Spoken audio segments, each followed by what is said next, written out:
രാത്രിയിൽ യാത്ര ചെയ്യുമ്പോൾ ഇങ്ങനൊരു പണി പ്രതീക്ഷിച്ചില്ല. അപ്പോൾ ഇന്നലെ കിട്ടിയൊരു പണിയാണ്. ഇന്നലെ വെളുപ്പിന് ഒരു എയർപോർട്ട് ഉണ്ടായിരുന്നു 2:30 മണിക്ക്. അങ്ങനെ ഞാൻ രാത്രി ഒന്നും കഴിച്ചിട്ടില്ലായിരുന്നു. അങ്ങനെ ഞാൻ എന്തോ ഇത് പോണ വഴിക്ക് ഒരു ബിരിയാണി കഴിക്കാമെന്ന് വിചാരിച്ച്. അങ്ങനെ നമ്മൾ ആ ബിരിയാണിക്കൊക്കെ ഫേമസ് ആയിട്ടുള്ള ആലങ്കോട് കൊണ്ട് നിർത്തി. ഇപ്പോൾ ആലങ്കോട് നിർത്തിയപ്പോഴത്തേക്ക് ആലങ്കോട് 2 കട നിലവിൽ ഓപ്പൺ ആയിരുന്നു. ഒന്ന് സെൻറ്റർ റെസ്റ്റോറൻറ്റ് ആലങ്കോട്, പിന്നെ ഒന്ന് ജനതയ. അപ്പം സെൻട്രലിലോട്ട് കയറിയപ്പോഴത്തേക്ക് അവിടെ എല്ലാം ക്ലോസ് ചെയ്ത് മട്ടാണ്. അങ്ങനെ ഞാൻ ജനതയിലോട്ട് കയറി ഒരു 15 മിനിറ്റോളം അവിടെ ഇരുന്നിട്ടും എന്തിന് വന്നടാ എന്ന് ചോദിക്കാൻ പോലും ആരും വന്നില്ല. പക്ഷേ ഇനി 2-3 മിനിറ്റോടെ ഇരുന്നിട്ട് അങ്ങനെ എണീച്ച് പോകാമെന്ന്. അപ്പോഴത്തേക്കാണ് ഒരു ബായി വന്ന്, ബായി വെള്ളമൊക്കെ കൊണ്ടുവച്ച് എന്താ വേണമെന്ന് ചോദിച്ച് ബിരിയാണി എന്ന് പറഞ്ഞ് ഓക്കെ ബിരിയാണി എടുത്തുകൊണ്ട് വരാം. കക്ഷി പോയി. പിന്നെ ഒരു 10 മിനിറ്റോളം അവിടെ ഇരുന്നപ്പോഴാണ് കക്ഷി കൊണ്ടുവന്നത്. പക്ഷേ റെസ്റ്റോറൻറ്റ് പറയാൻ നല്ല സൂപ്പർ ആംബിയൻസ്, നല്ല വൃത്തിയുണ്ട്, നല്ല ഇരിക്കാനുള്ള സീറ്റും കാര്യങ്ങളൊക്കെ നല്ല രസമുണ്ട്. പക്ഷേ ഇരിക്കുന്നതിൻ്റെ സീറ്റും ബെഞ്ചുമായിട്ടുള്ള ആ ഒരു ഗ്യാപ്പ് കുറവുണ്ടാവും. പിന്നെ അതെനിക്ക് തടി കൂടുതലുള്ളതുകൊണ്ട് തോന്നിയാണെന്നും അറിയാൻ വയ്യ. അപ്പോൾ എന്തായാലും ബാക്കിയൊക്കെ നല്ല രസമുണ്ട്. ചെന്ന് കയറി കാണുന്നിടത്തൊക്കെ നല്ല രസമുണ്ട്, വൃത്തിയുണ്ട്. എൻ്റെ ഇരുന്ന ടേബിളിൻ്റെ അപ്പുറത്തെ ടേബിളിൽ ആളിരിപ്പുണ്ട്. നമ്മളെ ബിരിയാണി വന്ന് ഒരു മൺകലത്തിലാണ് ബിരിയാണി കൊണ്ടുവന്നത്. പിന്നെ സലാഡും കാര്യങ്ങളൊക്കെ ഇരിപ്പുണ്ട്. അപ്പം ബിരിയാണി കൊണ്ട് വെച്ച് എടുത്ത് തട്ടിയിട്ടപ്പോൾ എനിക്കൊരു വശപ്പശൊക്കെ തോന്നി. അതിനകത്ത് ഒരു പീസിന് എന്തൊരു കളർ വ്യത്യാസം കണക്ക്. അങ്ങനെ ഞാൻ ആ പീസ് നമ്മൾ കാണാമല്ലോ, ആ പീസ് എടുത്തിങ്ങനെ തട്ടിയിട്ട്, പിന്നെ ഇത്രയും ലേറ്റായതുകൊണ്ടാകും തണുത്ത ബിരിയാണി തണുത്തിരുത്തുകൊണ്ടാണ്. പക്ഷേ തണുപ്പ് വലിയ ചളിച്ചു പോയതോ അങ്ങനെയൊന്നും അല്ല. പക്ഷേ ബിരിയാണിക്ക് ചൂട് കുറവായിരുന്നു.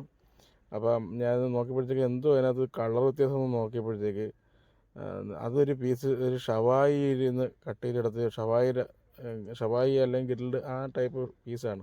അപ്പം ഞാൻ ഈ ഫോട്ടോ ഇതുണ്ടെന്നല്ല ഞാൻ വീഡിയോ എടുത്ത് വീഡിയോ ചെയ്യാം എന്ന് വിചാരിച്ചാണ് എടുത്തത്. അപ്പോൾ ഇതിങ്ങനെ നോക്കുന്നതിൻ്റെ അടുത്തൊരു സ്റ്റാഫ് വന്ന് പറഞ്ഞു, ചേട്ടാ ബിരിയാണിയിൽ ചിക്കൻ്റെ പീസ് കുറവായിരുന്നതുകൊണ്ട് ഒരു ഫ്രൈ ചിക്കൻ്റെ പീസ് വെച്ചിട്ടുണ്ടെന്ന്. സംഭവം ഫ്രൈ ഒന്നും അല്ല, ഷവായിക്കന്ന് കട്ട് ചെയ്ത് എന്തോ ആയിക്കോട്ടെ, കുഴപ്പമില്ല എന്ന് പറഞ്ഞാൽ നമ്മളെന്തോ പറയുന്നത് അതിനകത്തൊക്കെ. അപ്പോൾ അതൊക്കെ സംഭവിക്കാവുന്നേ ഉള്ളൂ. പക്ഷേ ബിരിയാണി കഴിച്ചു. ബിരിയാണി കുഴപ്പമില്ല. ബിരിയാണി ഇപ്പോൾ ഇത്രയും ലേറ്റായി. ആ സമയത്ത് ബിരിയാണി ഉണ്ടെന്ന് പറയുമ്പോൾ ഞാൻ വിചാരിച്ചു വൈകുന്നേരത്തോ ഉച്ചയ്ക്കാണ് മറ്റേ ശവരനയ മെസ്സിലെ കണക്കോ അല്ലെങ്കിൽ ബ്രോക്കോളിലെ കണക്ക് നല്ല ചൂട് ബിരിയാണി ആയിരിക്കും എന്നാണ് വിചാരിച്ചത്. സംഭവം ഇതിങ്ങനെയായിരുന്നു. എന്നാലും കുഴപ്പമില്ല. പിന്നെ കാരണം നല്ല വിശപ്പിലാണ് ഇരുന്നത്. 2 മണിയായി. കഴിഞ്ഞ ദിവസം ഉച്ചയ്ക്ക് എന്ന് പറഞ്ഞാൽ ഞാനൊരു 9:30 മണിക്ക് ഒരു സെറ്റ് പൂരിയും ഒരു പ്ലെയിൻ ദോശയും കഴിച്ചതാണ്. പിന്നെ വെള്ളം മാത്രമേ കുടിച്ചുള്ളൂ. നാരങ്ങ വെള്ളവും ചായയൊക്കെ കുടിച്ചു. കട്ടൊന്നും കഴിച്ചതൊന്നുമില്ല. ഈ വെളുപ്പിന് 2 മണിയൊക്കെ ഒരു 1 മണിയായപ്പോൾ നല്ല വിശപ്പായി. അങ്ങനെയാണ് ഇത് വന്ന് ഇവിടെ നിന്ന് കഴിക്കാമെന്ന് വിചാരിച്ചു. എയർപോർട്ടോട്ട് പോകണ വഴിക്കല്ലേ. പിന്നെ കുറച്ചുകൂടെ വിശപ്പ് കൂടിക്കഴിഞ്ഞാൽ പിന്നെ ഒന്നും ചെയ്യാൻ പറ്റില്ല, കടയും കാണത്തില്ല. അങ്ങനെയാണ് ഇവിടെ കയറി കഴിച്ചത് എന്തായാലും. അപ്പോൾ അത് ഇപ്പോൾ ഇങ്ങനെയാണ് ഇതിൻ്റെ അവസ്ഥകൾ. അപ്പോൾ എന്തായാലും കഴിച്ച് നോക്കിയപ്പോഴത്തേക്ക് വന്നതെന്ന് പറഞ്ഞാൽ ബിരിയാണിയൊക്കെ ഓക്കെയാണ്. പക്ഷേ അതിനകത്ത് ഈ പറഞ്ഞ പീസുണ്ടല്ലോ, അത് കരിഞ്ഞ് പൊരിഞ്ഞൊരു വല്ലാത്ത പരിവായി. അത് കഴിച്ചപ്പോൾ അതിൻ്റെ ടേസ്റ്റ് ആണ് കറക്റ്റ് നാക്കിൽ കൂടി നിൽക്കുന്നത്. അതായത് നമുക്ക് ആ ബിരിയാണിയുടെ ടേസ്റ്റ് അങ്ങ് ഇല്ലാതെയായി. എന്താ പറയുന്നത്.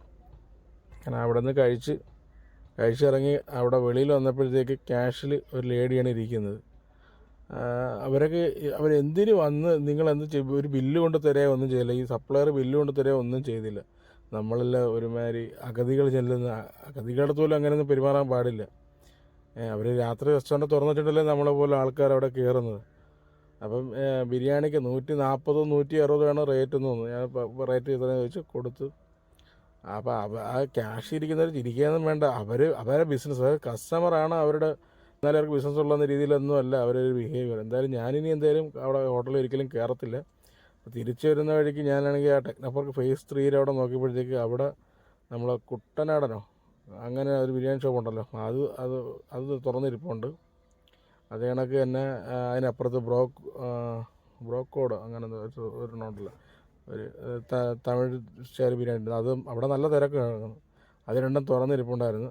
അപ്പോൾ എന്തായാലും യാത്രയിൽ ആരായാലും ഇനി ആലങ്കോട് കൊണ്ട് നിർത്തി കഴിക്കാൻ ഇറങ്ങരുത്. ഈ ജനതയിൽ കയറി കഴിക്കാൻ ഇറങ്ങരുത്. ഈ സമയത്ത് കഴിക്കാൻ ഇറങ്ങി എനിക്ക് ഇഷ്ടപ്പെട്ടില്ല. സത്യം പറഞ്ഞാൽ നമ്മൾ പൈസ കൊടുത്ത് വേസ്റ്റ് ഫുഡായിപ്പോയി എന്തായാലും. പിന്നെ ഞാൻ ഇതൊക്കെ ഇവിടെ നിന്ന് പറയുന്നതെന്ന് പറഞ്ഞാൽ നമ്മൾ ഓരോ യാത്രകളിലും ഓരോ എക്സ്പീരിയൻസ് ആണല്ലോ. അപ്പം നമ്മൾ ഈ എക്സ്പീരിയൻസ് ഷെയർ ചെയ്യുമ്പോഴാണ് മറ്റുള്ളവർക്ക് ഇങ്ങനെ എന്തെങ്കിലും എക്സ്പീരിയൻസ് ഉണ്ടോ, മോശം അനുഭവം ഉണ്ടോ, അല്ലെങ്കിൽ നല്ലതാണോ, എൻ്റെ അഭിപ്രായം തെറ്റാണോ, അത് തിരുത്തപ്പെടണോ അതൊക്കെ നമ്മൾ അറിയുന്നത്. അപ്പോൾ യാത്രകൾ തുടരട്ടെ. അതുപോലെ തന്നെ കാഴ്ചകളും.